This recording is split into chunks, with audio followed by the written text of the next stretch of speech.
ఓం సల్లక్షణ సమారంభాం చిదానందేతి మధ్యమాం అస్మదాచార్య పర్యంతాం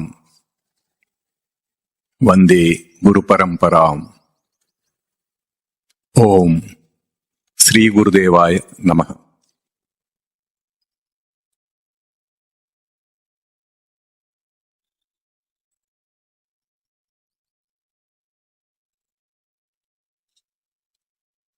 ఈ వారం కొన్ని ప్రశ్నలు వచ్చినాయి.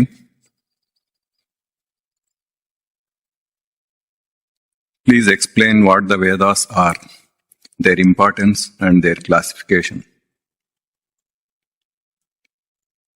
వేదములు మామూలుగా చతుర్వేదములు అంటారు, అంటే 4 వేదములు.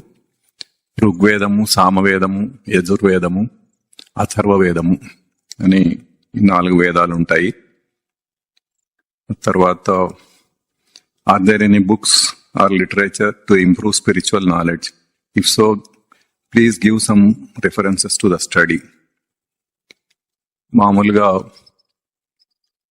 వేదాంతంలో ప్రస్థానత్రయం అని చెప్పి అంటారు. ప్రస్థానత్రయం అంటే భగవద్గీత, ఉపనిషత్తులు, ఇంకా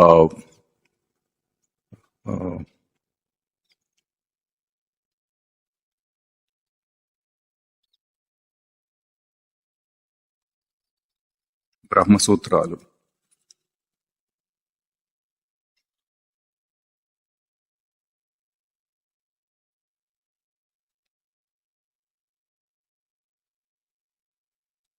భగవద్గీత, ఉపనిషత్తులు, బ్రహ్మసూత్రాలు అని 3 ఉంటాయి. ఇవి మామూలుగా స్టాండర్డ్ స్టడీ మెటీరియల్. ఇవి కాకుండా ఇంకా వేరే కూడా చాలా గ్రంథాలు ఉంటాయి. ఇప్పుడు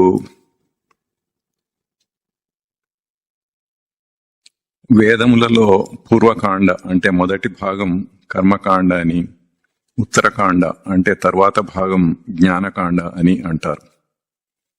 కర్మకాండ అంటే మామూలుగా యజ్ఞయాగాలు, పూజలు, వ్రతాలు అట్లాంటి వాటన్నిటికీ దాని యొక్క విధానం ఎట్లా చేయాలి అంటే అనేది, ఆ తర్వాత వాటిల్లో చదవవలసిన మంత్రాలు అవన్నీ కూడా ఉంటాయి. దాన్ని కర్మకాండ అంటారు. వేదములలో ఉండే మొదటి భాగం ఆ కర్మకాండ ఉంటుంది. ఆ తర్వాత 2వ భాగం ఉత్తరకాండ అంటారు. దాంట్లో ఈ ఉపనిషత్తులు అనేవి ఉంటాయి. మనకు కావాల్సినది ఉపనిషత్తులు, జ్ఞానకాండ. మనం జ్ఞానము అభ్యాసం చేస్తున్నాము అధ్యాత్మ విద్యలో, అది ఉపనిషత్తులలో ఉంటుంది. అది హైయెస్ట్ లెవెల్ ఆఫ్ టీచింగ్. అది వేదాంతం అని కూడా అంటారు, ఎందుకంటే అది వేదాల చివరిలో ఉంటుంది కాబట్టి వేదాంతం అని చెప్పి అంటారు. ఈ ఉపనిషత్తులు మొత్తం 108 ఉపనిషత్తులు ఉన్నాయి. ఆ 108 ఉపనిషత్తులలో కూడా 10 ఉపనిషత్తులు ముఖ్యమైనవి అని చెప్పి అంటారు.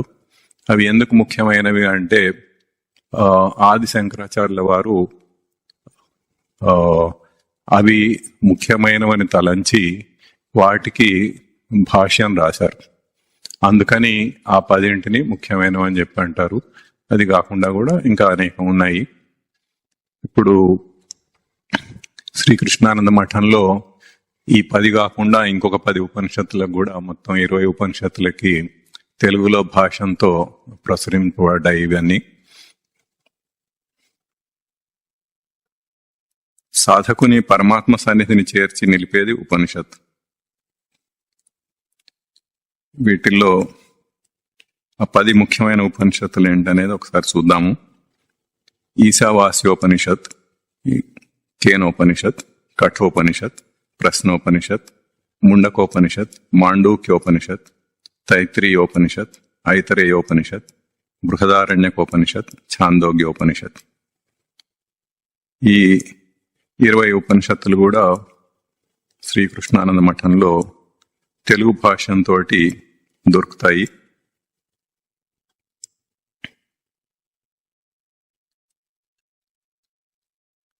దానికి అవి కావాల్సిన వాళ్ళు తెప్పించుకోవచ్చు. ఒక ఫోన్ నెంబర్ నేను వాట్సాప్లో పంపిస్తాను. ఆ ఫోన్ నెంబర్కి ఫోన్ చేస్తే ఏది కావాలంటే అది వాళ్ళు పంపిస్తారు.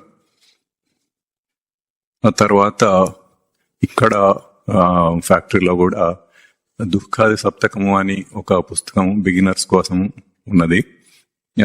అది బహుశా వచ్చే వారమో ఆ పై వారమో డిస్ట్రిబ్యూట్ చేద్దామని చెప్పి అనుకున్నాను. ఈ సాధన గురించి చెప్పటం పూర్తయిన తర్వాత ఇంకొకటి ఆత్మవిచారణ అని కూడా ఇంకొకటి ఉన్నది, దీని తర్వాత లెవెల్ది. అది మామూలుగా ఇప్పుడు నేను చెప్పిందే కాకుండా మీ అంతటా మీరే విచారణ చేసుకొని ఇదంతా సత్యమని, లాజికల్ గానే ఇదంతా సత్యమని ఎట్లా గ్రహించవచ్చు అన్నదానికి ఈ కాన్సెప్ట్ స్టేజ్ దాటిన తర్వాత నేను చెప్తానని చెప్పాను. అది ఈ దీంట్లోంచి, ఈ ఆత్మవిచారణ అనే పుస్తకంలోంచి వస్తుంది. అది మీరు, అది కూడా డిస్ట్రిబ్యూట్ చేయబడుతుంది. వేరే ఇంకేమైనా కావాలంటే మీరు కొనుక్కోవచ్చు. ఆ తర్వాత ఇంకొక ప్రశ్న, in Hinduism there are many gods and goddesses who are worshipped according to various traditions. దాంట్లో మొదటి ప్రశ్న, why there are so many gods and goddesses? మన ఆధ్యాత్మికమైన శాస్త్రములలో అంటే స్పిరిచువల్ లిటరేచర్లో అన్ని స్థాయిల వాళ్లకు సులభంగా అర్థం కావడానికి వేదములు, ఉపనిషత్తులు, ఇతిహాసములు, పురాణములు ఉన్నాయి. పురాణములన్నీ కూడా మోరల్ కాండక్ట్, భక్తి ఎట్సెట్రా కలిగించటానికి. మందబుద్ధులకు పిక్చరైజ్ చేసి క్యారెక్టరైజింగ్ ఆఫ్ క్యారెక్టర్స్ చూపించినాయి.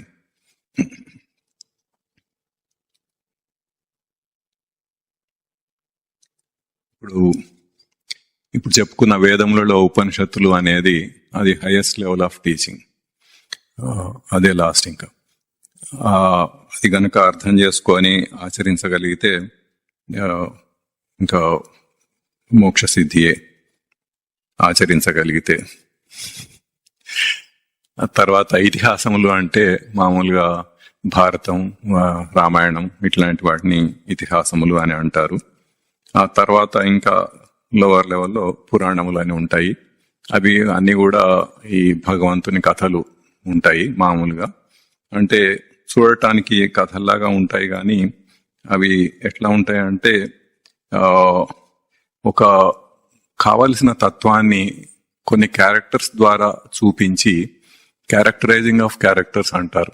ఈవెన్ భారతంలో కూడా అట్లాగే ఉంటుంది, రామాయణంలో కూడా అట్లాగే ఉంటుంది. అంటే ఇప్పుడు సింపుల్ గా మనం చెప్పుకోవాలంటే రామాయణంలో రాముడు అడవులకు వెళ్ళాడు, అక్కడ రావణుడు వచ్చి సీతను తీసుకెళ్లాడు, తర్వాత రాముడు అక్కడికి వెళ్ళి ఏదో యుద్ధం చేసి తీసుకొచ్చాడని అట్లా సింపుల్ గా అనిపిస్తుంది కథ చూడడానికి. కానీ అక్కడ ఒక భగవంతుడైన రాముడు నరుడిగా ఎట్లా ప్రవర్తించాడు అన్నది జాగ్రత్తగా పరిశీలించి ఆ ప్రవర్తనను పరిశీలిస్తే దాంట్లో ఎంతో తత్వం మనకి బోధపడుతుంది. అయితే ఆ లెవెల్లో ముందు కొంత మనకి తెలిసి ఉండాలి, తర్వాత దాన్ని పరిశీలిస్తే దాన్ని అర్థం అవుతుంది.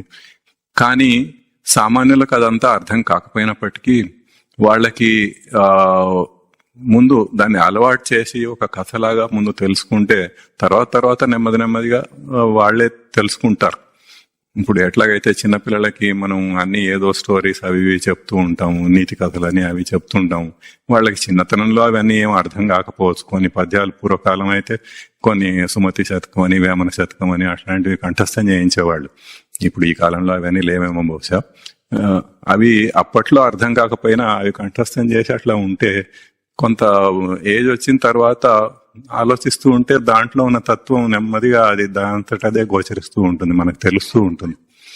ఆ రకంగా తత్వపరంగా అవి ఏమీ తక్కువైనవేం కాదు, చూడడానికి సింపుల్ గా కథల్లాగా కనపడ్డప్పటికీ కూడా. వాటిలో భాగవతం జీవించడాన్ని చెప్తుంది. వాటిలో దేవతల పేర్లకు తత్వార్థం ఉంటుంది.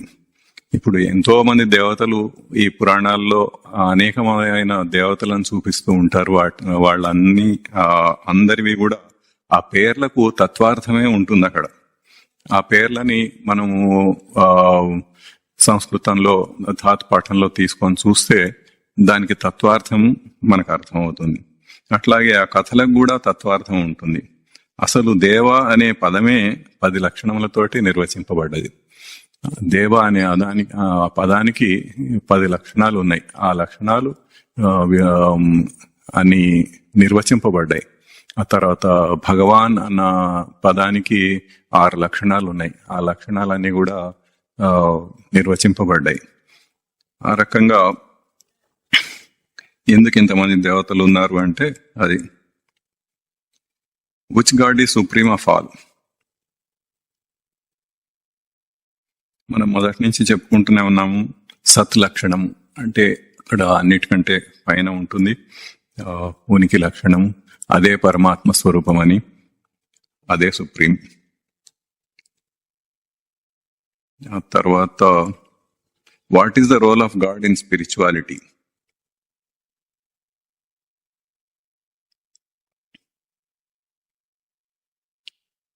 దీనికి వివేక చూడమణిలో ఒక మంచి శ్లోకం ఉన్నది. అది చదివితే అర్థమవుతుంది. చిత్తస్య శుద్ధయే కర్మ నతు వస్తూపలబ్ధయే వస్తుసిద్ధిర్ విచారేణ న కించిత్ కర్మకోటిభి. అంటే చిత్తశుద్ధి కోసమే కర్మ, కానీ వస్తు ఉపలబ్ధి కోసం కాదు. వస్తు అంటే వాస్తవమైనది, వాస్తవమైన తత్వం అంటే ఆత్మతత్వం.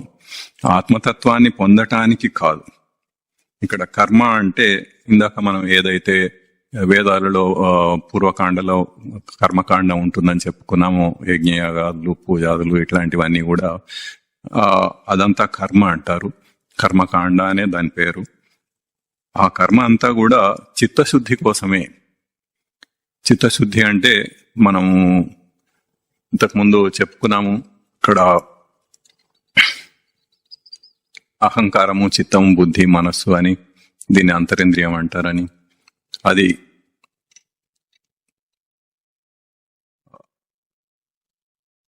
మనస్సుని చిత్తం అని కూడా అంటారు. దాన్ని శుద్ధి చేయటానికి ఈ కర్మ అంతా, అంటే ఈ ముందుగా వచ్చిన కర్మ అంతా కూడా దాన్ని శుద్ధి చేయటానికే. కానీ ఆత్మతత్వం యొక్క ఆ జ్ఞానాన్ని తెలుసుకోవటానికి అది కాదు. నాతో వస్తూపలబ్ధయే అన్నారు. వస్తు సిద్ధిర్ విచారేణ అంటే ఈ ఆత్మతత్వం అనేది విచారణ చేత తెలుస్తుంది. అంటే సెల్ఫ్ ఎంక్వైరీ, తనలో తాను చూసుకొని విచారణ చేసుకుంటే అది తెలుస్తుంది తప్ప, ఇంట్రోస్పెక్షన్ చేస్తే తెలుస్తుంది తప్ప అది కేవలం ఈ కర్మల వల్ల తెలియబడదు. నకించిత్ కర్మకోటిభి అంటే కోట్లాది కర్మలు చేసినా గాని ఈ కర్మలు ఏవైతే ఉన్నాయో వాటితోటి ఇది తెలియబడదు అని దాని అర్థం.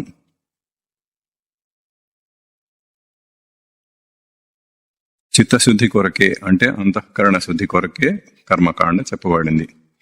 కర్మలలో అనుష్ఠానం ముఖ్యం, దాంతోనే శుద్ధి జరుగుతుంది.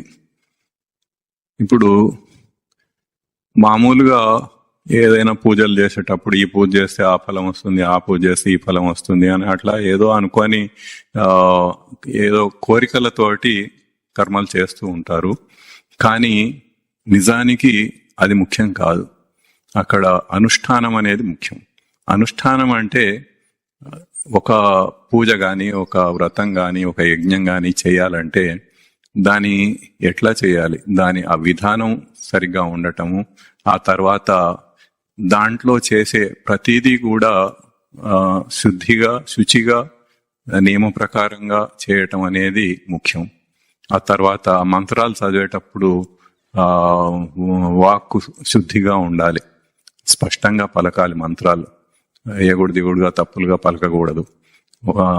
అట్లా తప్పులుగా పలికితే వేరే ఒక్కోసారి నెగిటివ్ అర్థాలు కూడా వస్తాయి. ఒకటి చేయాలనుకున్నప్పుడు ఇంకొకటి జరిగేటట్లుగా ఉంటుంది. అది అట్లా వాక్శుద్ధి కూడా అవసరము. తర్వాత పూజా ద్రవ్యాలు కూడా చాలా అవసరం. ఇప్పుడు పూజకి ఏవేవైతే ఉంటాయో మనం పూజ చేయటానికి ఉపయోగించే ద్రవ్యాలు అంటే పూలు కానీ, ఇంకా పండ్లు కానీ, కొబ్బరికాయలు కానీ ఇట్లా ఏవేవైతే అన్నీ ఉంటాయో అవన్నీ శుద్ధంగా ఉండాలి, శుచిగా ఉండాలి. ఇప్పుడు ఉదాహరణకి పూలు మనము సమర్పించాలంటే భగవంతుడికి ఆ పూలు ఎట్లా ఉండాలి? మనం ఎక్కడో ఎవరింట్లోనో కోసుకొచ్చినవి పెట్టకూడదు, అట్లా ఎక్కడో దొంగతనం చేసినవి తీసుకొచ్చి అక్కడ పెట్టకూడదు. అట్లాగే కొన్ని పూల దండలు అట్లాగే బయట బజార్లోంచి కొనుక్కొచ్చేసి తీసుకొచ్చి అక్కడ పెట్టేస్తారు. అది చాలా తప్పు. ఎందుకంటే ఆ పూల దండ తయారు చేసేవాడు వాడెంత శుద్ధిగా ఉన్నాడో మనకు తెలియదు. వాడు స్నానం చేశాడో లేదో తెలియదు. వాడు ఇంకేమైనా చేసి కూడా చేతులు కడుక్కున్నాడో లేదో తెలియదు. ఇంకా వాడు ఆ దారం సూదిలోకి ఎక్కించడానికి నోట్లో పెట్టి దాన్ని కాస్త ఇట్లా అని తీసి ఆ సూదిలోకి పెడతాడు దాన్ని. అంటే వాడు ఎంగిలంతా దాంట్లోకి ఆ దారంలోకి వచ్చింది. దాంతో దండ అల్లాడు. అది తీసుకొచ్చి మనం భగవంతుడికి పెట్టేశాం. ఇప్పుడు అక్కడ శుద్ధి ఎక్కడుంది? శుచి అనేది ఎక్కడుంది అక్కడ? అంటే మనం ఏ సెన్స్ తోటి చేస్తున్నాము? ఇవన్నీ గమనిస్తున్నామా? మనకు నిజంగా భక్తి ఉందా? భక్తి శ్రద్ధలతో మనం చేస్తున్నామా అన్నది ముఖ్యం. ఎందుకంటే అనుష్ఠానం ముఖ్యం అని చెప్పారు. అనుష్ఠానం అంటే ఇవన్నీ అన్నమాట. ఇవన్నీ సరిగ్గా శుచిగా శుద్ధిగా చేయగలిగితేనే అప్పుడు అనుష్ఠానం సరిగ్గా ఉన్నప్పుడు దాని వల్లనే మనకు ఫలం వస్తుంది. కానీ అదేదో చేసినందుకు అన్నట్టుగా కాదు. ఆ పూజ చేసినందుకు ఈ ఫలం అన్నది కాదు. అట్లాగే ఇప్పుడు దేవుడికి నైవేద్యం పెడతారు. నైవేద్యం పెట్టేటప్పుడు మనం దాన్ని ఎట్లా ప్రిపేర్ చేసాం, ఎట్లా తయారు చేసాం, దానికి కావలసిన ద్రవ్యాలన్నీ శుచిగా ఉన్నాయా, దానికి వాడే పాత్రలన్నీ శుచిగా ఉన్నాయా, దాన్ని ఎక్కడ వంట చేశారు, ఆ స్టవ్ కానీ అదంతా కూడా శుచిగా పెట్టుకున్నారా, లేకపోతే మనం వేరేవన్నీ వండుకునే దాంట్లో పెట్టేసి చేసేసారా? ఇట్లా ఇంకా నాన్ వెజిటేరియన్స్ తినే వాళ్ళైతే వాళ్ళు దాని మీద పెట్టేసి చేసేసారా? ఇవన్నీ కూడా ప్రతిదీ కూడా చాలా ముఖ్యం. మరి నిజంగా భక్తి శ్రద్ధలతో చేసేవాళ్ళైతే అవన్నీ కూడా ఆ సెన్స్ తోటి చేయాలి. అది దృష్టిలో మనం భగవంతుడికి అర్పిస్తున్నాం కాబట్టి భగవంతుడు చాలా శుచి అయిన స్వరూపం. ఆ శుచి అయిన స్వరూపానికి మనం ఇది అర్పిస్తున్నప్పుడు మనం అది ఎంత శుచిగా దాన్ని అర్పించాలి, ఎంత శుచి అయిన పదార్థాన్ని మనం అర్పించాలి భగవంతుడికి అన్న సెన్స్ మనకు ఉండాలి. ఆ దృష్టితోటే దేన్నైనా కానీ మనం చూస్తూ ఉండాలి. అట్లా చూసి దాన్ని అట్లా చేయటం అనేది అనుష్ఠానం అంటారు. మనం శుచిగా ఉండాలి, ఆ వండే పాత్రలు శుచిగా ఉండాలి, ఆ పదార్థాలన్నీ శుచిగా ఉండాలి, పూజా ద్రవ్యాలన్నీ శుచిగా ఉండాలి. ఇవన్నీ సరిగ్గా ఉంటే అప్పుడు అది అనుష్ఠానం అంటారు. దాంతోటే శుద్ధి అనేది జరుగుతుంది. ఇప్పుడు ఆ పూజ గాని యజ్ఞం గాని ఏదైనా చేసినందుకు దాని ఫలం ఏంటంటే అనుష్ఠానమే ఫలం. అవి ఏ సెన్స్ తోటి మనం చేస్తామో, ఎంత భక్తి శ్రద్ధలతోటి మనం చేస్తామో అది మనకు మిగిలిపోతుంది. మన ప్రవృత్తిని తగ్గించుకొని ఆటోమేటిక్గా ఇవన్నీ సరిగ్గా చేయాలంటే ఆటోమేటిక్గా మన ప్రవృత్తి విషయ వాసనలు తగ్గి మనం ఆ భక్తి శ్రద్ధలతోటి చేస్తాం దాన్ని. అది ఒక సాధన కర్మ. ఈ సాధన కర్మతోటే మనం ప్రవృత్తిని తగ్గించుకోగలుగుతాం. అట్లా చేయటం అనేది ముఖ్యం. కానీ అది ఆ పూజ చేస్తే ఏదో కోరికలు తీరుతాయని అట్లాంటివి సరికాదు.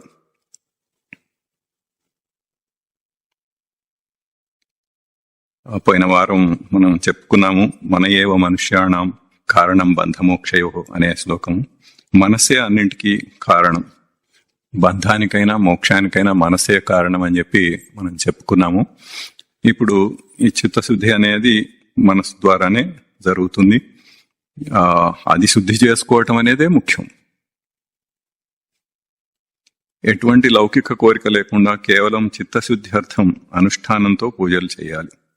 నిరంతర ఆత్మవిచారణ చేతనే ఆత్మసాక్షాత్కారం సిద్ధిస్తుంది. అంతేగాని కోట్ల కొలది కర్మలు చేసినను ఆత్మస్వరూప సాక్షాత్కారం ఏమాత్రము కలగదు. We are brought up in such a way that it is always a give and take relationship with God. If you do this like fasting, specific puja, donations etcetera, you will get this like a job, marriage etcetera. అయితే భగవంతుడితోటి బేరాలు ఆడటం అన్నమాట. పూజల వలన లౌకిక కోరికలు తీరవు.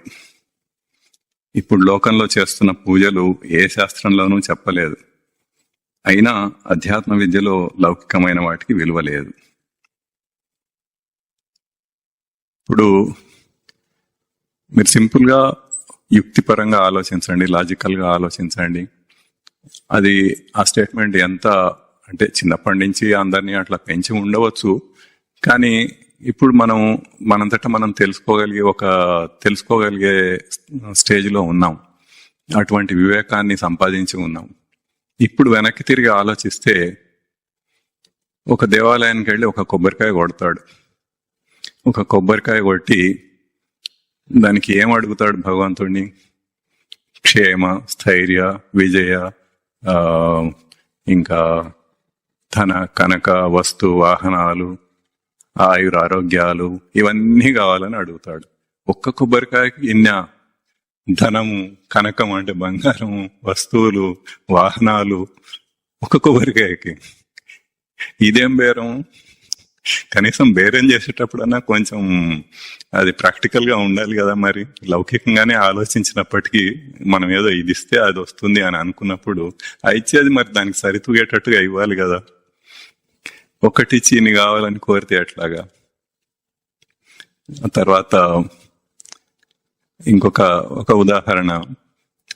ఇప్పుడు అందరికీ తెలుసు మేధాలో టెండర్ సిస్టంలో ఆర్డర్స్ వస్తాయని. ఇప్పుడు ఒక టెండర్ ఉంది, భగవంతుడి దగ్గరికి వెళ్ళి ప్రార్థిస్తాడు, నాకు ఈ టెండర్ ఇప్పించు స్వామి అని. అట్లాగే మేధా ప్రత్యర్థి కూడా ఎవడో వెళ్ళి వాడు ప్రార్థిస్తాడు భగవంతుడిని, నాకు ఇప్పించుతా స్వామి అని. ఇప్పుడు భగవంతుడు ఎట్లా డిసైడ్ చేయాలి ఎవరికి ఇవ్వాలి టెండర్ అని? అంటే ఎవరెక్కువ డబ్బులు ఇస్తే వాళ్ళకి ఇవ్వాలా, లేకపోతే ఇంకా ఏం క్రైటీరియా తోటి ఇస్తాడు భగవంతుడు? కాబట్టి ఇవన్నీ కాదు, ఇవన్నీ తప్పుడు భావాలు. ఇటువంటి లౌకిక కోరికలు ఈ పూజల వలన ఎప్పటికీ తీరవు.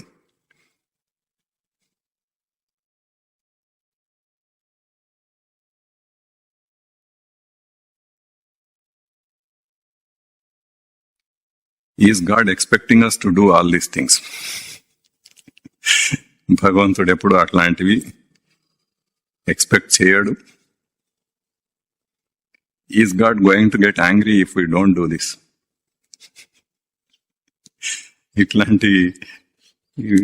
ఇట్లాంటివన్నీ చేయకపోతే భగవంతుడికి కోపం రాదు. కాకపోతే ఇంకొకటి ఉంది, కొన్ని తప్పుడు పనులు చేస్తే దేవుడికి కోపం వస్తుంది. ఇప్పుడు ఉదాహరణకి వినాయక చవితిని ఎంత డిగ్రేడ్ చేసేసారంటే ఈ రోజుల్లో ఆ వినాయక చవితికి 4 రోజుల ముందో, ఒక రోజు ముందో, ఆ రోజు తీసుకెళ్లి ఎక్కడో ఏ వీధి మూలనో, ఎక్కడ ఏ మురికాలలోనో అక్కడ ఒక పందిరి వేసేసి దాంట్లో పెట్టేస్తారు ఒక విగ్రహం. దానికి ఒక శుచి, శుభ్రత ఏది ఉండదు. ఏదో అవుతూ ఉంటుంది. 10 మంది కుర్రాళ్ళు అక్కడ చేరతారు. వాళ్ళందరూ తాగి తందనాలు ఆడుతూ ఉంటారు. చక్కగా సినిమా పాటలు పెట్టుకొని అవి వస్తూ ఉంటాయి, వీళ్ళేమో ఎగురుతూ ఉంటారు. మేమేదో గొప్పగా ఉత్సవం చేస్తున్నాము అని చెప్పి అనుకుంటారు వాళ్ళు, ఊరేగింపు చేస్తున్నాము అని అనుకుంటారు. ఈ విషయం అందరికీ తెలిసిందే, తెలియందేం కాదు. వాళ్ళు తాగి తందనాలు ఆడుతూ ఉంటారు, దాని అమ్మడి ఊరేగింపుగా వెళ్తూ ఉంటారని కూడా అందరికీ తెలుసు. సినిమా పాటలు పెట్టుకుంటారని వినపడుతూనే ఉంటాయి. మరి ఇది ఒక భక్తితో చేసే పనేనా అన్నది ఆలోచించాల్సిన విషయం. ఇట్లాంటి తప్పుడు పనులు చేస్తే దేవుడికి కోపం వస్తుంది. కాబట్టి ఎప్పుడు అట్లా చేయకూడదు. మనం అట్లాంటివి ఎంకరేజ్ చేయకూడదు.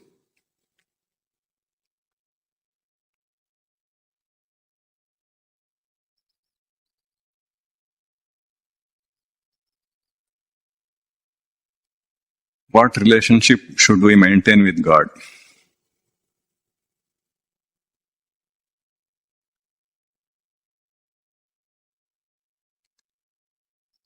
కనుక ఈ రకంగా సత్యాన్ని తెలుసుకొని కేవలం చిత్తశుద్ధి కొరకు శాస్త్రం విధించిన విధంగా అనుష్ఠానంగా పూజలైనా, వ్రతాలైనా, యజ్ఞాలైనా చేయాలి.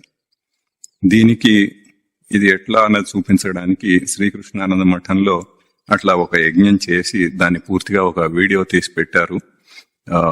మోరగుడి బ్రాంచ్ లో ఆ యజ్ఞం జరిగింది శ్రీకృష్ణానంద మఠం యొక్క డైమండ్ జూబ్లీ సెలబ్రేషన్ సమయంలో.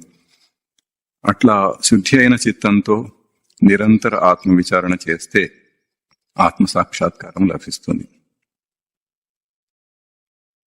నిజానికి మోక్ష సాధనకు భక్తి చాలా ఉపయోగపడుతుంది. ముఖ్యంగా భగవంతునికి స్వచ్ఛమైన భక్తితో సరెండర్ అయితే ఈగో, అహంకారం పోతుంది. ఇది ఉన్నంత వరకు మోక్షం సిద్ధించదు. అది తీసివేసుకోవడం చాలా కష్టం. దానికి భక్తి మార్గమే ఉత్తమమైనది. ఇప్పుడు మామూలుగా మనం అందరం జీవభావంలో ఉండి ఒక ఈగో, అహంకారం అనేది ఇదే నేను అన్నట్టుగా, అంటే ఈ దేహమే నేను అని, లేకపోతే ఈ జీవభావమే నేను అని, జీవాత్మభావం దేహాత్మభావం అని మనం ఇంతకుముందు చెప్పుకున్నాము 2-3 వారాల క్రిందట. ఆ రకంగా తనను తాను పరిమితం చేసుకొని నిజానికి సర్వము నేనే అయిన ఆత్మలక్షణాన్ని నేనైతే, అది కాకుండా జస్ట్ ఈ దేహము, ఈ జీవభావానికి ఈ జీవభావంలో ఏదేదైతే తను ఊహిస్తున్నాడో తన ప్రవృత్తి పరంగా అంతవరకే నేను అని అనుకొని పరిమితం చేసుకొని ఒక లిమిటెడ్ ఇండివిజువల్ గా ప్రవర్తిస్తున్నాడు ఈ జీవుడు అనబడేవాడు. అది ఉన్నంత కాలం ఆ పరమాత్మలో లీనమవటం అనే ప్రక్రియ జరగదు. ఎందుకంటే వీడు ఒక లిమిటెడ్ ఇండివిజువల్ గా వీడు ఉన్నాడు, పరమాత్మ ఎక్కడో అనుకుంటున్నాడు, ఏదో అనుకుంటున్నాడు. అది ఎట్లా జరుగుతుంది?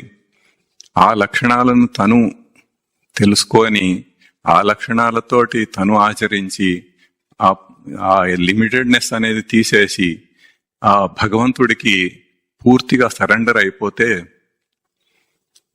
అప్పుడు తన లిమిటెడ్ బీయింగ్ అనేది అది లీనమైపోయి పరమాత్మలో లీనమైపోయి తనంటూ ఒక ఇండివిజువల్ బీయింగ్ అనేది లేకుండా ఆ పరమాత్మలో లీనమైపోతాడు. అది చాలా అత్యుత్తమమైన భక్తి. కొంతమంది ఉన్నారు అట్లా చేసేవాళ్ళు, భక్తి మార్గంలో అట్లా చేసి ఆ స్థితికి వచ్చిన వాళ్ళు ఉన్నారు. మామూలుగా వేరే పద్ధతుల్లో కన్నా భక్తి మార్గంలో ఇది కొంత సులభమైన పద్ధతి. కేవలం జ్ఞాన మార్గంలో వెళ్ళటం కంటే భక్తి మార్గంలో కూడా ఉండి అట్లా తన ఇండివిడ్యువాలిటీని, తన ప్రవృత్తిని పూర్తిగా ఇండివిజువల్ బీయింగ్ అన్న ఆ ఫీలింగ్ ని, ఆ భావాన్ని తీసేసుకోవటం అది చాలా కష్టమైన విషయం. అంత సులభంగా జరిగేదేం కాదు. ఎందుకంటే ఇప్పటికి ఎన్నో పుట్టినప్పటి నుంచి ఈ జన్మలోనే కాకుండా ఎన్నో జన్మల నుంచి అట్లా అనుకుంటూ వస్తున్నాడు. నేను దోమను, నేను ఈగను, నేను కుక్కను అనుకుంటూ నేను మనిషినని ఈ స్టేజ్కి వచ్చి మళ్ళీ ఎన్నో మనుష్య జన్మలను ఎత్తి ఆ తర్వాత మళ్ళీ ఇప్పుడు ఈ జన్మలో ఎన్నో సంవత్సరాలుగా అట్లా ఉండి ఇదంతా అయ్యి అంత డీప్ రూటెడ్ భావాలు అయిపోయినాయి. అవన్నీ అంత సెల్ఫ్ హిప్నటైజ్ చేసేసుకున్నాడు. దాన్ని తొలగించటం అనేది అంత సులభమైన విషయం ఏం కాదు. కానీ భక్తి ఉన్న వాళ్ళు భగవంతుడికి సరెండర్ అయిపోయి పూర్తిగా తనను తాను సమర్పించుకోగలిగితే అది తీసేసుకోవటం అనేది కొంత సులభం అయిపోతుంది. ఆ రకంగా జ్ఞానంతో పాటు భక్తి కూడా ఉండటం అనేది మంచిది.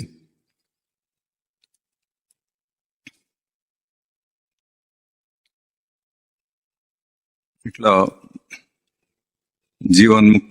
జీవుడు పరమాత్మ స్వరూపంలో లీనమైపోవాలి. అప్పుడు తన ఆ స్థాయిలో ఉన్నప్పుడు తను విచారణ చేసుకుంటే చాలా సులభంగా అర్థమైపోతుంది. అంత అసలు లీనం అవటం అనే ప్రక్రియ అనేది చాలా సులభంగా జరిగే అవకాశం ఉంటుంది. ఎప్పుడైనా జ్ఞానం అనేది అయితే ఉండాలి. జ్ఞానం లేకుండా మళ్ళీ కేవలం ఇట్లా ఉంటే మాత్రం సరిపోదు. జ్ఞానంతో పాటుగా అది కూడా ఉంటే అప్పుడు సులభం అవుతుంది. తర్వాత ఇదంతా చేసిన తర్వాత అప్పుడు జీవన్ముక్తుడు అంటారు. ఆ స్టేజ్ ని జీవించి ఉండగానే ముక్తి పొందినవాడు జీవన్ముక్తుడుగా దేహంతోనే దేహం లేనట్లుగా ప్రవర్తించి చివరికి దేహం విడవాలి. అదే చివరి మెట్టు.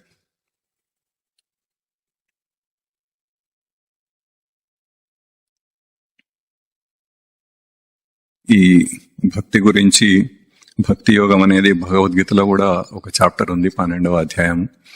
అది తర్వాత మనం చెప్పుకుందాం. తర్వాత ప్రశ్న 22వ ప్రశ్న. There are many concepts like astrology, vastu, numerology, palmistry, etc. We often hear that because of this rasi or because of this vastu dosha, you are having this problem and suggest some remedies.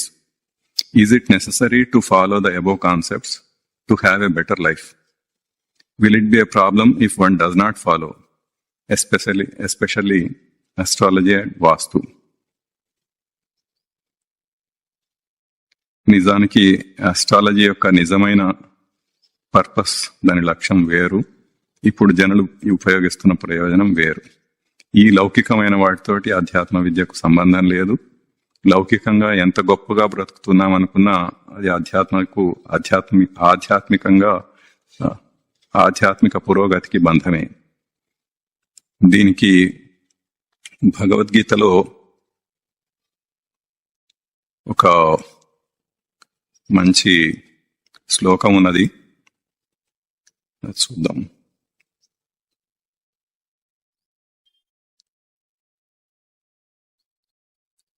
నాయం జనో మే సుఖ దుఃఖ హేతు న దేవతాత్మా గ్రహ కర్మ కాలాః మన పరం కారణమామనంతి సంసార చక్రం పరివర్తయేద్యత్.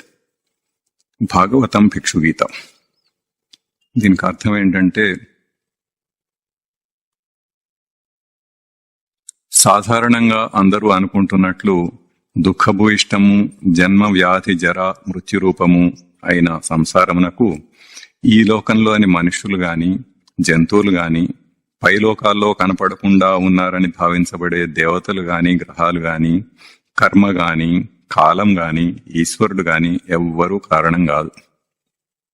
అశుద్ధమైన కామపూరితమైన మన మనస్సే కారణం అని సర్వశాస్త్రాల సారం. అశుద్ధమైన మనస్సు వల్ల అజ్ఞానం, అజ్ఞానం వల్ల కామప్రేరితమైన కర్మలు గుణకర్మలు, గుణకర్మల వల్ల సంసారం. కనుక మనసును నిగ్రహించి నిష్కామం చేసుకొనుటయే మానవ కర్తవ్యం. అది కాబట్టి ముందు నుంచి మనం చెప్పుకుంటూ వస్తున్నది ఆ మనస్సుని నిగ్రహించటం, నిష్కామంగా అంటే కోరికలు లేకుండా చేసుకోవటం అన్నదే అధ్యాత్మ విద్యలో చేయవలసింది. కానీ ఇవన్నీ కూడా ఏవైతే చెప్తున్నారో వాటికి ఎవరూ కారణం కాదు. నీ సంసారానికి నీ ప్రవృత్తే కారణం. ఈ జన్మ జర వ్యాధి మరణం వీటన్నిటికీ సైకిల్ ఏదైతే తిరుగుతూ వస్తుందో దానికి నీ ప్రవృత్తియే కారణం తప్ప ఇంకెవరు ఏదో గ్రహాలు దేవతలు అవన్నీ కాదు అని ముందు స్పష్టంగా తెలుసుకోవాలి. అందుకని అవన్నీ వాటితోటి ఏమొస్తాయి ఏం రావు అన్నది పక్కన పెట్టి, అది ఒక నిజమైన సాధకుడి అయితే ఇట్లాంటి వాటిని గురించి అసలు పట్టించుకోవద్దు. దానికి మనకు సంబంధమే లేదు, మనకు సాధనకి అవి ఏమాత్రం పనికిరావు. అట్లాగే ఇంకా ఏదో పామిస్ట్రీ అవి ఇవి అడిగాడు, అవన్నీ కూడా మనకి ఏమాత్రం సంబంధించినవి కాదు. అవన్నీ ఈ జీవుడు జీవోభావంతో కల్పించుకున్న విద్యలు అట్లాంటివన్నీ. వాటిని ఎప్పుడు కూడా వాటిని పట్టుకొని ఆధ్యాత్మికంగా నువ్వు ఎప్పుడూ పైకి ఎదగలేవు. నువ్వు సాధకుడివి అయితే అవన్నీ పక్కన పెట్టేసేయి. First thing. ఒకవేళ సాధకుడివి కాకపోతే, నిజ సాధకుడివి కాకపోతే అట్లాంటి ప్రశ్నలు అడగటం మానే. ఇక్కడ ఆధ్యాత్మికమైన ప్రశ్నలకు మాత్రమే సమాధానం చెప్పబడుతుంది, కానీ లోకంలో ఉండే పామిస్ట్రీలను ఇంకా వేరే వేరే వాటన్నిటికీ ఇక్కడ సమాధానాలు చెప్పబడవు. కాబట్టి ఇన్ ఫ్యూచర్ అట్లాంటి ప్రశ్నలు ఎవరు అడగండి.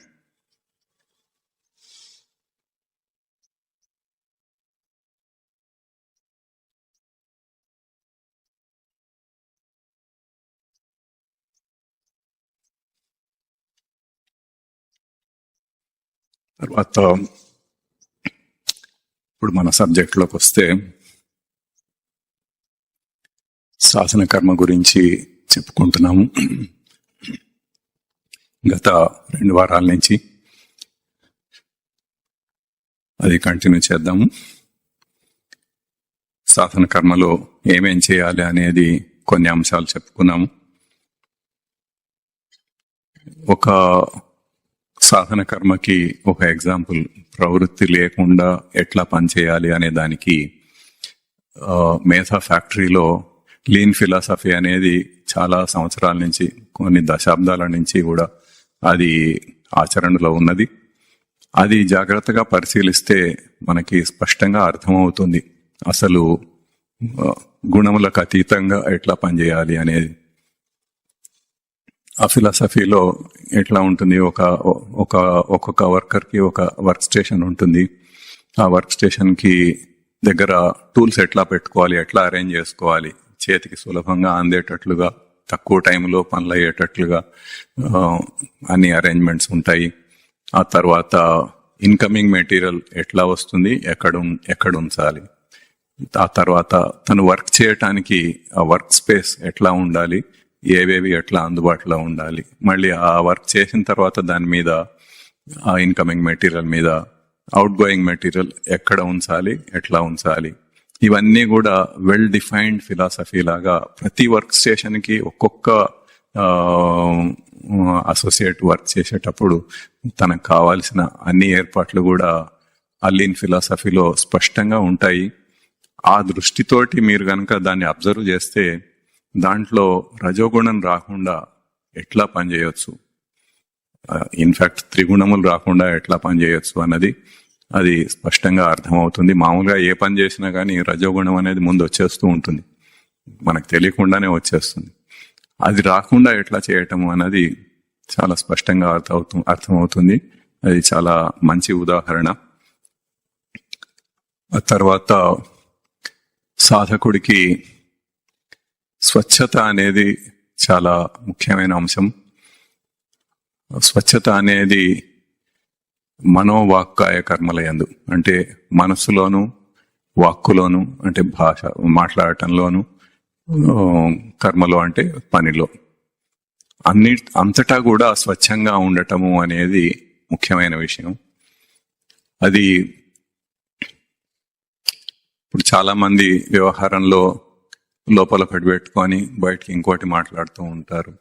తనకు కావాల్సింది ఏదో ఉంటుంది, అది పొందటానికి అది డైరెక్ట్ గా అడగకుండా ఏదో చెప్పి అవతల వాడిని కొంత మభ్యపెట్టి ఏదో చేద్దామని ప్రయత్నిస్తాడు.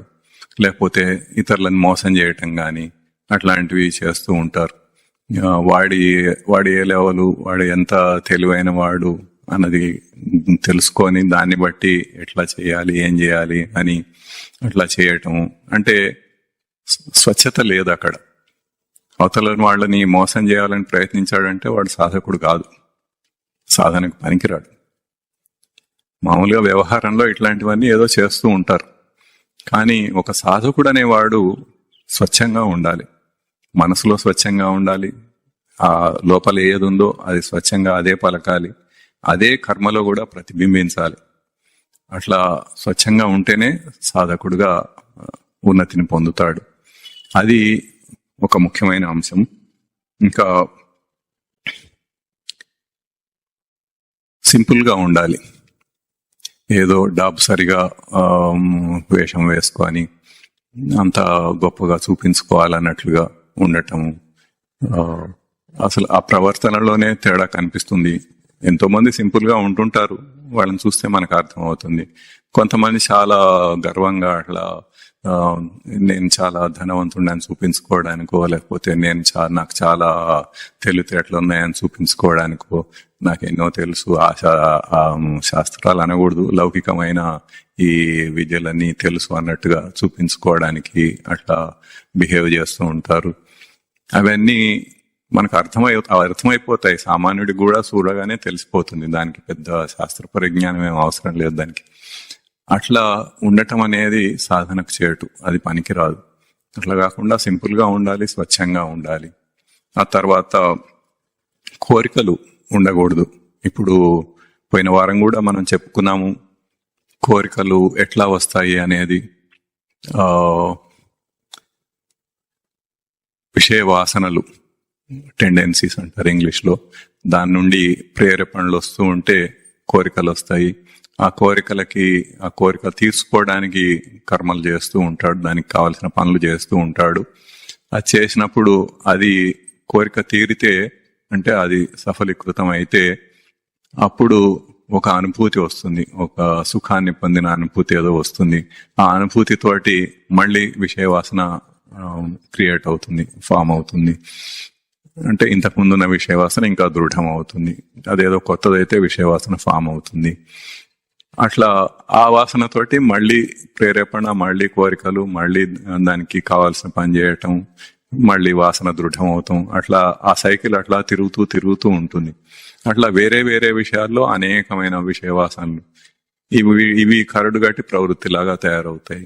ఆ ప్రవృత్తియే జీవుడు అని మనం మొట్టమొదటి ప్రవచనంలోనే చెప్పుకున్నాము. అది ఆ ప్రవృత్తిని తొలగించుకోవటం అనేది సాధనలో మనం చేయాల్సిన పని. అయితే పోయినసారి మనం ఆ భోగం, దాన్ని భోగించటం అనేది ఎప్పుడైతే ఆ సఫలీకృతం అయితే ఆ అనుభూతి వచ్చిందో దాన్ని భోగించటం తోటి మళ్ళీ వాసన ఫామ్ అవటం అనేది జరుగుతోంది. అట్లా లేకుండా అక్కడ నిగ్రహించుకుంటే అది ఫర్దర్ ఫామ్ కాకుండా తగ్గిపోతూ వస్తుంది. అట్లా మనం కంటిన్యూస్ గా చేసుకుంటూ వస్తూ ఉంటే అప్పుడు వాసనలు తగ్గిపోతాయి, ప్రవృత్తి తగ్గిపోతుంది, దాంతో ఆ ప్రేరేపణలు తగ్గిపోతాయి, కోరికలు కూడా పోతాయి. మనంతటా మనం కూడా కోరికలను నిగ్రహించుకోవటం అనేది మనం చేయొచ్చు. అది ఆ సైకిల్ని అక్కడే బ్రేక్ చేయాలని లేదు, ఇక్కడ కూడా బ్రేక్ చేయొచ్చు. కోరికలు లేకుండా ఉండగలగటం అన్నది అది మనకి ఎప్పుడైతే సత్యం తెలిసిందో దీనివల్ల ఇట్లా జరుగుతోంది అని, అది చేసినప్పుడు అట్లా కూడా ఆ సైకిల్ని బ్రేక్ చేయొచ్చు. చేస్తూ అట్లా తగ్గించుకుంటూ పోవటం అనేది మనం చేయవలసిన సాధన. తర్వాత మామూలుగా శాస్త్రాల్లో సాధన కర్మకి మొట్టమొదట చేయవలసింది సాధన చతుష్టయము అని చెప్తారు. అంటే ఇప్పుడు గత 2 ప్రవచనాల నుండి మనం చెప్పుకుంటున్నవి సాధన కర్మకి సంబంధించిన విషయాలే, అవన్నీ కూడా అవే. కానీ శాస్త్రంలో ప్రత్యేకంగా చెప్పింది సాధన చతుష్టయము అనేది. అవి ఏంటంటే నిత్యానిత్య వస్తు వివేకము, ఇహాముత్ర ఫలభోగ విరాగము, సమాధి షట్క సంపత్తి, ముముక్షుత్వము అనే 4 అంశాలు దాంట్లో ఉంటాయి. దాంట్లో నిత్యానిత్య వస్తు వివేకము అనేది ఇప్పుడు చెప్పుకుందాము. నిత్యానిత్య వస్తు వివేకం అంటే ఏది నిత్యమైనది, ఏది అనిత్యమైనది. నిత్యమైనది అంటే శాశ్వతంగా ఉండేది నిత్యమైనది, ఎల్లప్పుడూ ఉండేది నిత్యమైనది. అనిత్యమైనది అంటే శాశ్వతంగా ఉండనిది, నిత్యం కానిది అనిత్యం. శాశ్వతంగా ఉండనిది అంటే టెంపరీ, మొమెంటరీ, అట్లాంటివి అనిత్యం. ఇప్పుడు నిత్యమైనది ఆత్మ, అదే కాన్షియస్నెస్ అని మనం చెప్పుకుంటూ వస్తున్నాం మొదటి నుంచి. సచ్చిదానంద స్మృతి, కేవలం స్మృతి అని కూడా అనొచ్చు. స్మృతి ఇంగ్లీష్లో కాన్షియస్నెస్, అదే నిత్యమైనది. అది మిగతా అన్ని జగద్విషయాలు ఏవైతే ఉన్నాయో అవన్నీ అనిత్యమైనవి, తాత్కాలికమైనవి, మొమెంటరీ. ఇది దాని వివేకము, నిత్య అనిత్య వివేకము. అంటే వివేకంతో దాన్ని డిస్క్రిమినేట్ చేయాలి, డిసైన్ చేయాలి, చేసి దాన్ని అర్థం చేసుకోవాలి, ఏది నిత్యమైనది, ఏది అనిత్యమైనది. ఇప్పుడు కొన్ని ఉదాహరణలతోటి మనం దాన్ని అర్థం చేసుకోవటానికి ప్రయత్నిద్దాం. మొట్టమొదటిగా మనం ఏదైతే నేను అని అనుకుంటున్నామో ఈ దేహం నిత్యమైనదా, అనిత్యమైనదా, శాశ్వతమైనదా, టెంపరీనా? చెప్పండి. టెంపరీ, మొత్తం అందరికీ తెలిసిపోయింది. ఎందుకంటే మనం ఎప్పుడు చూస్తూనే ఉంటాము, ఎంతో మంది చనిపోతూ ఉంటారు, దేహం వదిలిపెట్టి వెళ్ళిపోతూ ఉంటారు. అవన్నీ ఆ దేహాలు దహనం చేసేస్తూ ఉండటం మనం చాలాసార్లు చూసాం. కాబట్టి మనకి స్పష్టంగా తెలుసు దేహం అనిత్యమైనది అని. కానీ జీవుడు అట్లా దాంతో వెళ్ళిపోయేవాడు కాదు, జీవుడు విడిగా ఉంటాడు అన్నది మనం అర్థం చేసుకున్నాం ఇప్పటిదాకా అయిన ప్రవచనాల్లో. తర్వాత ఏదైనా వస్తువు తీసుకోండి, అది నిత్యమా అనిత్యమా అన్నది మీరు విచారణ చేసుకోండి. ఇప్పుడు ఈ టేబుల్ ఉంది, ఇది నిత్యమా అనిత్యమా? ఈ గ్లాస్ పగిలిపోవచ్చు, ఈ ఫ్రేమ్ విరిగిపోవచ్చు, అప్పుడు దీన్ని టేబుల్ అనరు. అదే అప్పుడు టెంపరీ అవుతుంది, తాత్కాలికం అవుతుంది, నిత్యం కాదు, అనిత్యం. ఆ కుర్చీ ఉన్నది, అది నిత్యమా అనిత్యమా? నా లోలకు అది విరిగిపోవచ్చు, కొన్నాళ్ళు దాని మీద కూర్చొని లేస్తూ ఉంటే ఆ కాళ్ళు విరిగిపోతాయి ముందు. ఆ తర్వాత అది కుర్చీగా అది ఉపయోగించడానికి పనికిరాదు. ఇంకా కొంచెం పెద్ద విషయాలు తీసుకుంటే, ఇప్పుడు ఇల్లు ఉంది. ఇల్లు నిత్యమా అనిత్యమా, శాశ్వతమా తాత్కాలికమా? మనం చూస్తుండగానే కొన్ని ఇళ్ళు కూలిపోతూ ఉంటాయి, కొన్ని కులగొట్టి వేరేవి కడుతూ ఉంటారు, అది వేరే సంగతి, అది వదిలేయండి. కానీ మనం ఏం చేయకపోయినా కానీ వాటంతటవే శిథిలమైపోయేవి మనకి కనపడుతూనే ఉంటాయి. దేనికైనా వీటన్నిటికీ కొంత ఒక లైఫ్ అనేది ఉంటుంది. ఆ లైఫ్ అయిపోయిన తర్వాత అది అంటే అదేదో సడన్ గా అయిపోతుందని కాదు, అది ఎప్పుడూ క్షీణిస్తూనే ఉంటుంది. ఆ క్షీణించటం అనేది ఒక స్టేజ్ దాటిన తర్వాత మనకు అర్థమవుతుంది. అది ఇప్పుడు ఇల్లు అంటే నివాస యోగ్యమైనది ఇల్లు. మనం నివసించటానికి యోగ్యంగా అది లేని స్థితికి వచ్చినప్పుడు మనకు అది తెలుస్తుంది, ఇంకా ఈ ఇల్లు పనికిరాదు, మనం ఇది కూలగొట్టి ఇంకోటి కట్టుకోవాలి అని. కానీ అది ఒక్క రోజులో అయిపోయేది కాదు, మొదటి నుంచి జరుగుతూనే ఉంటుంది. అట్లా ఇంకా మీరు చూస్తున్న ఏ వస్తువునైనా తీసుకోండి, మీ ఇంట్లో ఉండే ఎన్నో వస్తువులు, బయట ఉండే వస్తువులు ఏదైనా తీసుకోండి, అది నిత్యమా అనిత్యమా అని విచారణ చేసుకోండి.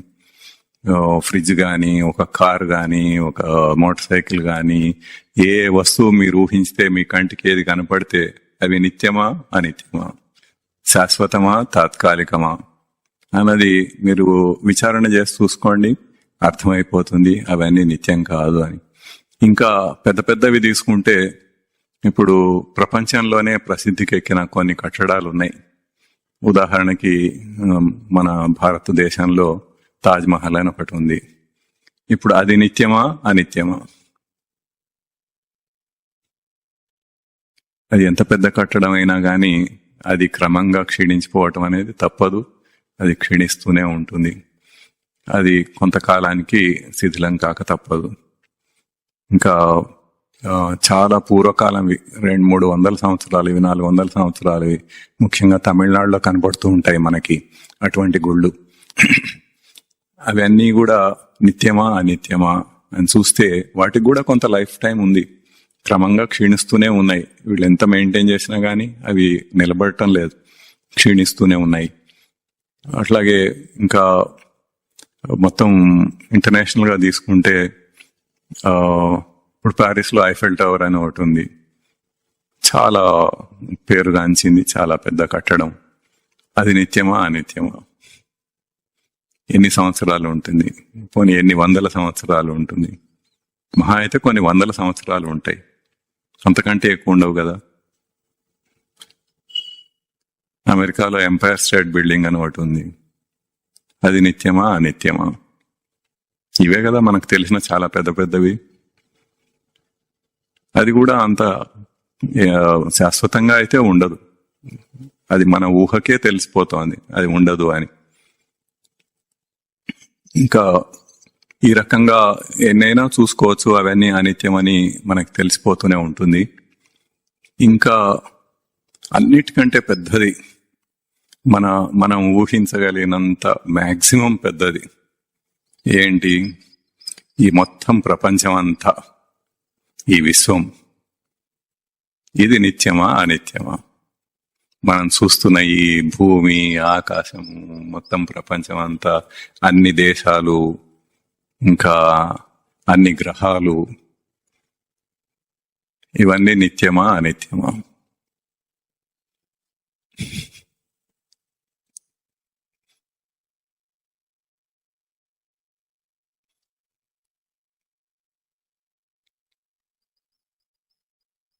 ఇదివరకు మనం చెప్పుకున్నాము, కొన్ని 100 కోట్ల సంవత్సరాల తర్వాత సంవత్సరాలకి ఒక కల్పం అనేది ఉంటుంది.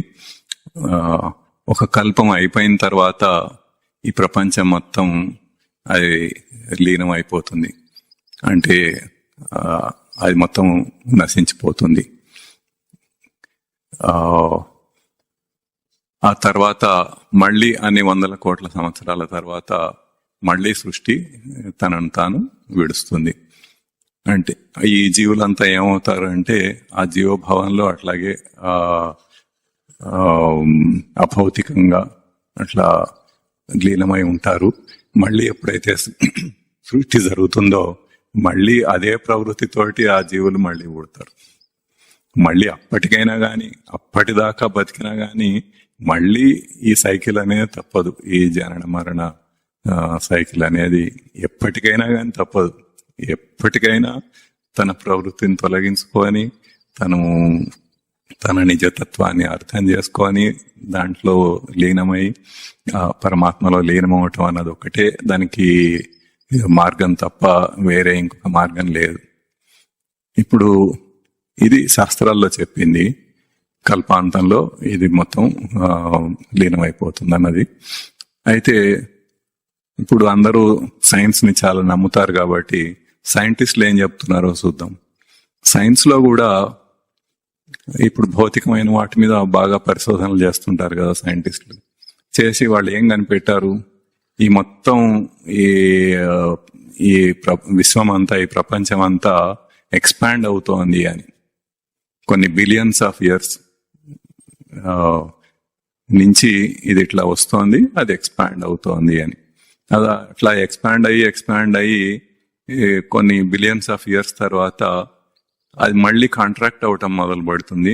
అది కాంట్రాక్ట్ అయ్యి మళ్ళీ పూర్తిగా ఒక పాయింట్లోకి, మొదట్లో ఎక్కడి నుంచి అయితే మొదలైందో అదే పాయింట్కి మళ్ళీ వస్తుంది అన్నది.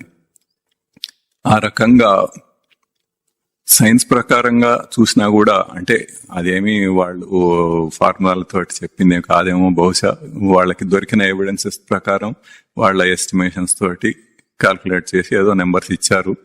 బట్ ఏదేమైనా కానీ ఇది ఎక్స్పాండ్ అవ్వటం, కాంట్రాక్ట్ అవ్వటం అనేది సైక్లికల్ గా జరుగుతుంది అన్నది సైన్స్ లో కూడా కనిపెట్టారు. మరి ఇప్పుడు దాన్ని చూసి అయినా నమ్మాలి కదా.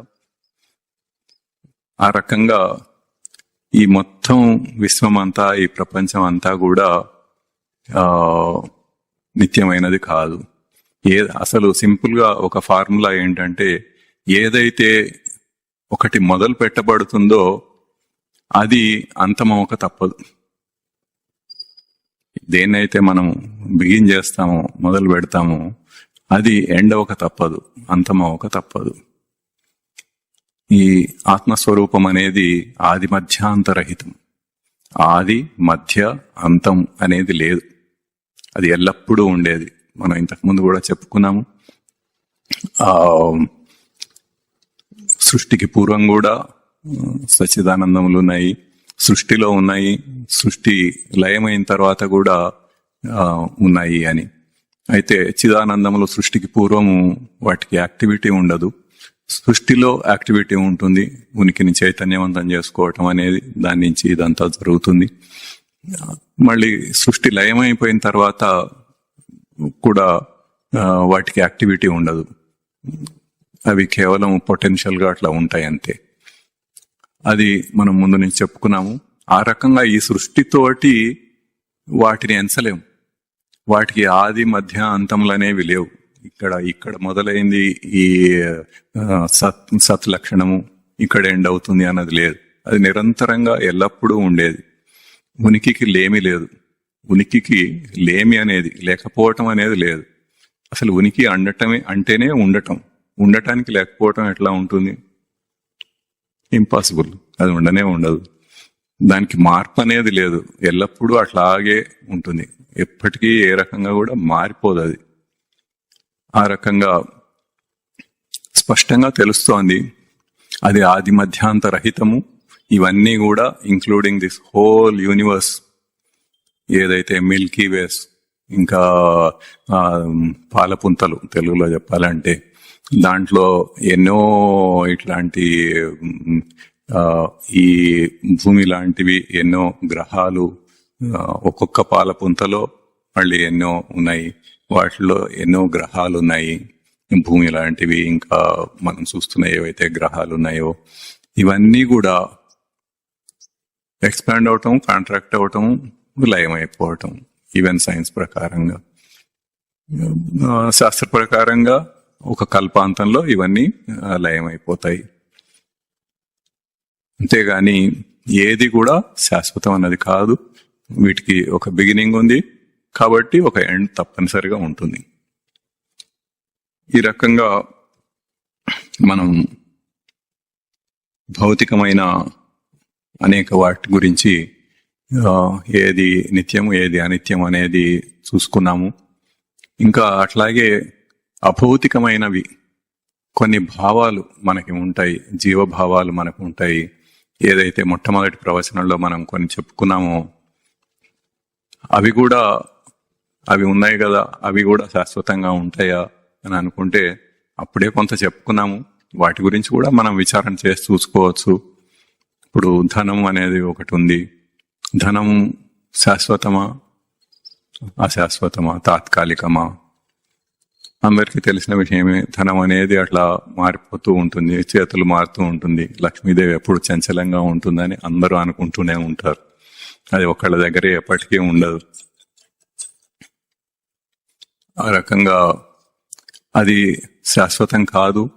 ఒక జన్మలోనే ఒకళ్ళు పేదవాళ్ళుగా ఉన్న వాళ్ళు ధనవంతులు కావచ్చు, ధనవంతులు మళ్ళీ బీదవాళ్ళు కావచ్చు, ముందే ధనవంతులుగా ఉన్న వాళ్ళు బీదవాళ్ళు కావచ్చు. అట్లా ఎన్నో ఎగ్జాంపుల్స్ మనం చూస్తూనే ఉంటాము మన నిజ జీవితంలో, మన అబ్జర్వేషన్లోనే. కాబట్టి అది నిత్యమైనది కాదు. ఇంకా మామూలుగా చదువు గురించి అందరూ చెప్పుకుంటూ ఉంటారు. దొంగలు కూడా దోసలేనిది చదువు అని. ఇప్పుడు చదువు శాశ్వతమా, తాత్కాలికమా? ఇప్పుడు మనం ఏదో ఒక ఇంజనీరింగో ఏదో పాస్ అయ్యాము, చదివేశాము, మొత్తం ఇంకా మాస్టర్స్ చేసాము, పిహెచ్డి చేసాము, ఎన్నో చేసి ఉండొచ్చు.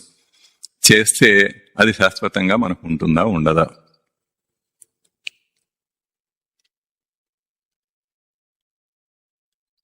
అది దొంగలు దోచుకునేది కాదు. కానీ మనకి వయసు పైబడుతున్న కొద్దీ కొంత మతిమరుపు అనేది వస్తూ ఉంటుంది. ఆ మతిమరుపులో అన్నీ ఫేడ్ అయిపోతూ ఉంటాయి. వీడిప్పుడు ఆ స్టేజ్లో ఉన్నాడు. ఇప్పుడు అందరివి పేర్లు వీడికి అన్నీ గుర్తుండవు, అసలు ఏమాత్రం గుర్తుండవు, చాలా తక్కువ మందివి తప్ప. అది సామాన్యంగా అట్లాగే జరుగుతుంది ఎవరికైనా కానీ. ఆ తర్వాత రూపాలు కూడా వీళ్ళు మేధావాళ్ళు అని తెలుస్తుంది తప్ప కొంతమందివి, మిగతా వాళ్ళకి ఇంకా అది కూడా తెలియదు. అట్లా చాలా మందికి అట్లా అయిపోతూ ఉంటుంది. కానీ చాలా కొద్ది మంది అట్లా అవ్వకుండా ఇంకా ఏదో నిలుపుకోగలిగిన వాళ్ళు ఉంటారు, మతిమరుపు లేకుండా ఇంకా చివరి దాకా కూడా. అయినా కానీ ఇప్పుడు ఈ జన్మ తర్వాత మళ్ళీ నెక్స్ట్ జన్మకి వెళ్తాడు. నెక్స్ట్ జన్మకి వెళ్ళినప్పుడు ఇవన్నీ గుర్తుంటాయా? ఈ చదువు ఉంటుందా అక్కడ? మళ్ళీ ఎల్కేజీ దగ్గర నుంచి మొదలు పెట్టానా? ఈ జన్మ అయిపోతే మళ్ళీ ఎల్కేజీనో ఇంకా దాని కింద ఏదో ఉంటుంది నర్సరీ నుంచి మళ్ళీ మొదలు పెట్టాల్సిందేనా? తప్పదు కదా. కాబట్టి అది శాశ్వతం కాదు, అది నిత్యం కాదు. ఇంకా ఎన్నో మనం ఇంతకు ముందు చెప్పుకున్నాము. కీర్తి ప్రతిష్టలు శాశ్వతంగా ఉంటాయా? ఎంతో మందిని చూస్తూనే ఉన్నాము. కొన్నాళ్ళు వెలుగుతూ ఉంటారు. ఇప్పుడు సినిమా తారలు ఉన్నారు, కొన్నాళ్ళు వెలుగుతారు, ఆ తర్వాత వాళ్ళు పోతారు, వేరే వాళ్ళు వస్తారు. ఇంకా గాయకులు ఉన్నారు, కొన్నాళ్ళు చాలా చాలా మధురమైన కంఠం అని అదని ఇదని అందరూ చాలా ఇష్టంగా వింటారు, తర్వాత అది పోతుంది. అసలు ఆ ట్రెండే మారిపోతూ ఉంటుంది సంగీతంలో. ఇంకా వేరే వేరే రకాల సంగీతాలు వస్తుంటాయి, మళ్ళీ వేరే వాళ్ళు వస్తుంటారు, వీళ్ళని అందరూ మర్చిపోతారు నెమ్మదిగా. అట్లా దేంట్లో చూసినా అట్లాగే ఉంటుంది. ఇంకా ఇప్పుడు పవర్ కావాలి అందరికీ. ఏదో అవతలి వాళ్ళ మీద అజమాయిషీ చేయడానికి ఒక పవర్ ఉండాలి. ఆ పవర్ శాశ్వతమా? అది పోతుంది. రాజకీయ నాయకులకి ముఖ్యంగా పవర్. మహా అయితే గెలిచి అంతా బాగుండి ఏ మినిస్టర్ అయితే 1 టర్మ్ 2 టర్మ్స్ ఉంటాడు, అంతే కదా. తర్వాత ఏమైంది? పవర్ లేదు, ఏం లేదు, ఎవడు భయపడాడు. ఈవెన్ చిన్న వాటిలో ఈవెన్ ఉద్యోగులు కూడా ఒక ప్రమోషన్ వచ్చి హైయర్ లెవెల్కి పోతే నాకు ఎంతమంది పని చేస్తున్నారని అనుకుంటారు. ఎంతకాలం ఉంటుంది అది? రిటైర్ అయిన దాకా ఉంటుంది. రిటైర్ అయిన తర్వాత ఏముంది? ఎవరి కింద ఎవరు పనిచేసేవాళ్ళు లేరు. ఇవన్నీ వదిలిపెట్టేసి అందరూ సచ్చిదానంద స్మృతి అని తెలుసుకోవాలని మనం ముందే చెప్పుకున్నాము. ఈ రకంగా ఏది చూసినా గానీ వాళ్ళు చెప్పిన కొన్ని ఉదాహరణలు చెప్పుకున్నాము, సోషల్ నామ్స్ అని, అవి ఇవి ఎన్నో. అవన్నీ కూడా మనం ఇట్లా విచారించి చూసుకోవచ్చు. నిత్య వస్తు వివేకము, ఏది నిత్యము ఏది అనిత్యము అన్నది ఆ వివేకం. అట్లా డిస్క్రిమినేషన్ చేసి మనం చూసుకుంటే మనకు అర్థమైపోతుంది ఆ సచ్చిదానంద స్మృతి ఆత్మ కాన్షియస్నెస్ తప్ప ఏవి కూడా నిత్యం కావు. ఏ సత్ లక్షణం, ఉనికి లక్షణం తప్ప ఏవి నిత్యం కావు అన్నది మనకి స్పష్టంగా అర్థమవుతుంది. అప్పుడు మనము మన జీవితాన్ని వెనక్కి తిరిగి తరచి చూసుకోవాలి. చూసుకొని జీవితం అంతా మనం దేనికోసం పాకులాడుతున్నాం. ఇప్పుడు ఎన్నో ఉదాహరణలు చెప్పుకున్నాము. ఏదో గొప్పగా అయిపోవాలని, ఏదో చాలా డబ్బు సంపాదిస్తే చాలా సుఖం వస్తుందని. ఇవన్నీ ఎన్ని చేసినా గానీ అది వచ్చిందా లేదా అది చూసుకుంటూ ఉండాలి. ఇప్పుడు మన జీవితం అంతా దాని గురించే వెచ్చించి మనం పాకులాడుతూ ఉన్నాం. ఎన్నో చేస్తున్నాము దాని గురించి. కానీ అవన్నీ ఇవి మనతోటి వస్తున్నాయా మనం పోయేటప్పుడు లేదా? మరి ఎందుకు జీవితం అంతా ఇట్లా వృధా చేసుకుంటున్నాం, వేస్ట్ చేసుకుంటున్నాం? ఏదైతే మనతోటి వస్తుందో దాని గురించి మనం ఎప్పుడైనా ఆలోచిస్తున్నామా? అది ఆలోచించాల్సిన విషయం. ఏది మనతో వస్తుందో, ఈ దేహం వదిలిపెట్టి వెళ్ళిపోయిన తర్వాత వెళ్ళిపోయేటప్పుడు మనతో ఏది వస్తుంది దాని గురించి ఆలోచించాలి. ఏది వస్తుందో దాని గురించి, దానికి మనం ఏం చేయాలి అన్నది ఆలోచించాలి. మనం ఈ ప్రవృత్తిని తీసుకొని వెళ్తాం, అది ఏం చేస్తుంది? దాంతోటి మనకి ఆకాశంలో తిరుగుతూ నరకాన్ని అనుభవించటమే తప్ప ఏం అయ్యేదేం లేదు. అక్కడ నరకలోకం అంటూ వేరే ఇంకొకటి ఏది లేదు. మన ప్రవృత్తియే మనకి నరకం, మన సంస్కారమే మనకి స్వర్గం.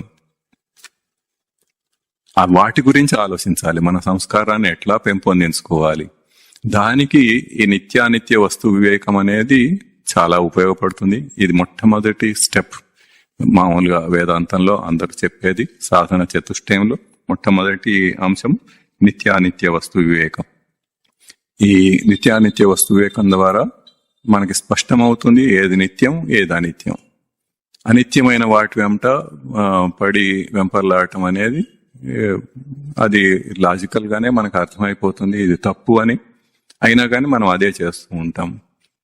అట్లా మనం విచారణ చేసుకొని మన సంస్కారాన్ని పెంపొందించుకోవటానికి, అధ్యాత్మ విద్యని తెలుసుకొని, మన జ్ఞానాన్ని వృద్ధి చేసుకొని, మనం ఎట్లా మోక్షాన్ని సాధించాలి అనేది మనం చూసుకోవాలి. అది నిత్యమైన దాన్ని పొందటానికి మనం చేయవలసిన కృషి. దానికి ఈ నిత్యానిత్య వస్తు వివేకం అనేది చాలా ఉపయోగపడుతుంది. మొట్టమొదటి మెట్టు ఇది అందరూ చేయవలసినది. ఇంకా మిగతా అంశాలు మళ్ళీ వచ్చేవారం చెప్పుకుందాం. ఓం తత్సత్. ఓం గురుర్బ్రహ్మ గురుర్విష్ణు గురుర్దేవో మహేశ్వర గురు సాక్షాత్ పరం బ్రహ్మ తస్మై శ్రీ గురవే నమః. ఓం శ్రీ గురు చరణారవిందాభ్యాం నమో నమః. ఓం శ్రీ గురు చరణారవిందయుగళం గృహీత్వా హస్తాభ్యాం శిరసి నయనే వక్షసి వహామి. ఓం తత్సత్.